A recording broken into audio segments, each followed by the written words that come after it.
Hello students, here we are looking at some more difference quotients. Specifically, we're going to look at some functions using some of the fancy limit type stuff that we did a little bit ago. And just as a reminder, we've got some Khan Academy stuff listed on your version of this so that you have something to look forward to check your understanding. All right, find the derivative of this function given the definition of derivative and the mad skills that you guys have right now. So I'm going to write the definition of derivative just to start us off. So we're talking about the limit as h approaches 0 of f of x plus h minus f of x, all divided by x plus h minus x. And again, this is just a slope. We've got y2 minus y1 divided by x2 minus x1. We know the bottom's going to cancel out into just h, but it's helpful for us to remember that this is a slope for our purposes. All right, now I'm going to plug my function in. So if f of x is going to be the square root of negative x plus 2, f of, I put a spot for a word there instead. I didn't want to do that. We've got f of x plus h. I'm way too close to the edge. That's better. Is equal to the square root of negative, instead of x, I'm going to put a parentheses for just a second, plus 2. And in that parentheses, I'm going to put my x plus h. We just have to be really careful because it's a really tempting thing to just put x plus h in there without being careful for that negative distributing to that. Okay, I'm going to plug this back into my limit now. So we've got the limit as h approaches 0 of the square root negative x minus h plus 2 minus the original function, negative x plus 2 inside the square root. I'm going to reduce the bottom now to just be an h. Because this is a derivative, we will always end up with 0 over 0. And what I'd like us to recall is that when we saw 0 over 0 with radicals like this, we multiplied by the conjugate. That's going to make this look kind of gross at first. So the conjugate here would be the square root, negative x minus h plus 2, plus the square root of negative x plus 2. Barely fit that in. I'm going to do the same thing on the bottom. Square root of negative x minus h plus 2, plus the square root of negative x plus 2. All right, I'm going to go down to the next line, the limit as h approaches 0. On top, I'm going to do a different color. Those are going to cancel out, leaving us with negative x minus h plus 2. Because we're using conjugates, our middle terms are going to cancel out, so we don't have anything there. And then we're going to have those guys subtracting for the minus, and then just that same thing because we're squaring it. X plus 2. Nice. On the bottom, we're going to have h, and then all of this fun stuff. So that's the square root of negative x minus h plus 2, plus the square root of negative x plus 2. Cool. Let's do some simplifying. Negative x minus negative x, those are going to go away. Plus 2 minus plus 2, those are going to go away, leaving me with just, keep my limit. Limit is h approaches 0, negative h on top. And then I've got an h on the bottom. Hey, those are going to cancel out. Leave me the 1 on top. And then all this fun stuff. So square root of negative x minus h plus 2, yep. And then plus square root negative x plus 2. Plugging in my h equals 0 now. So we've got negative 1 on top. On the bottom, you might notice that those two pieces are going to become the same thing. Because when I plug in 0 for h, that's going to make that h go away. And now we're going to have 2 square roots of negative x plus plus 2. This, my friends, is our final answer. We have used the definition derivative. We have done some awesome algebra stuff involving conjugates. And then we plugged in our limit to find that we ended up with an algebraic expression.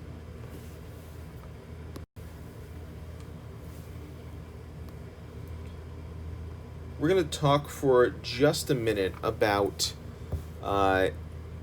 this idea of limits existing, going into continuity, and then into what would cause a derivative to exist in kind of the same line of thinking. So we know that a limit exists at a point. I'm going to do this visually first, then show this with calculus. So a limit exists at a point if, from both sides, we are approaching the same value.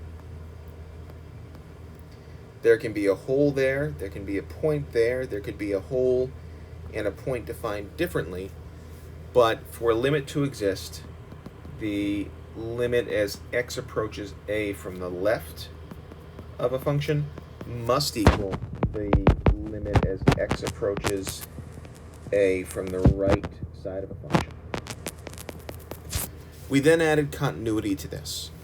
So this tells us that the limit exists and that the limit as x approaches a of f of x is equal to some limit L.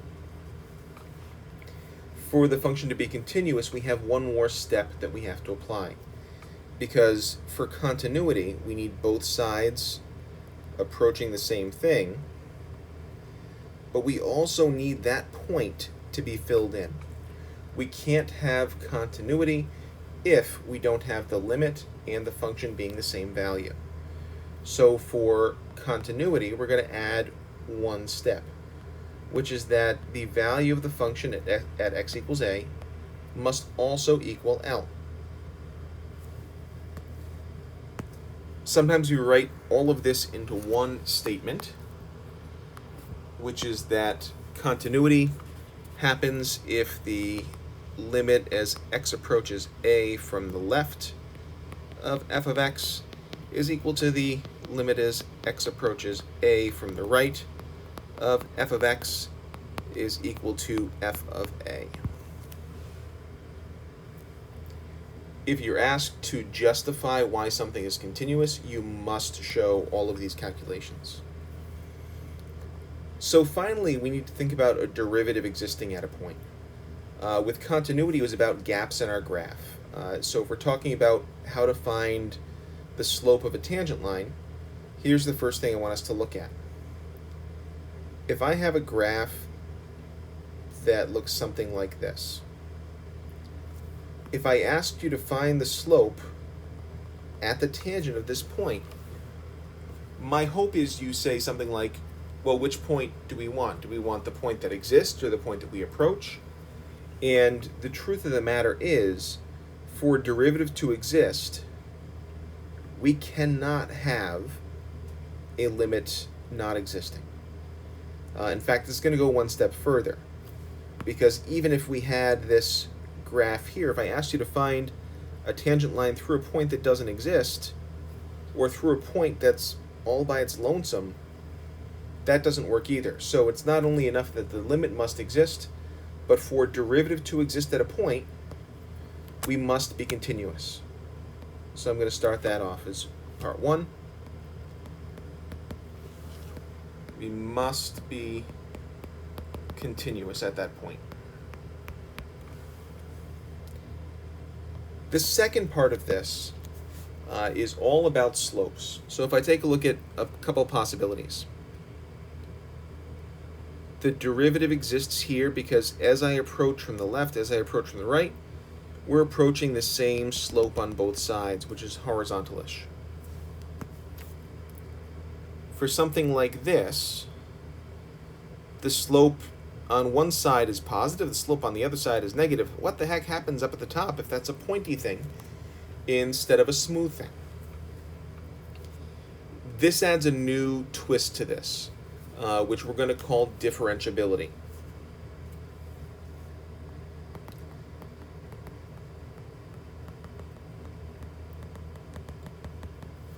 For the derivative to exist at a point, we say that the function must be differentiable at that point. Visually, what has to happen is our graph has to be smooth and continuous. We can't take the derivative at a pointy thing because the derivatives from the left and the derivatives from the right don't end up approaching the same thing. So one way for us to think about this is using something like this, where, by the way, this is the notation for take the derivative. I'm going to just write left up top of f of x.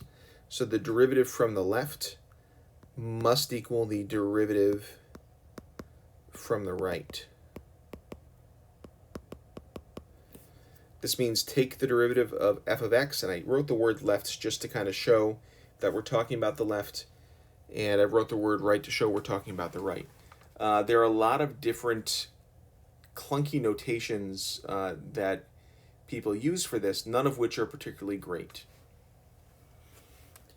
There's a link to take some derivatives by definition in the pink sticky note. I highly recommend that you give some of those a shot and see what you can do.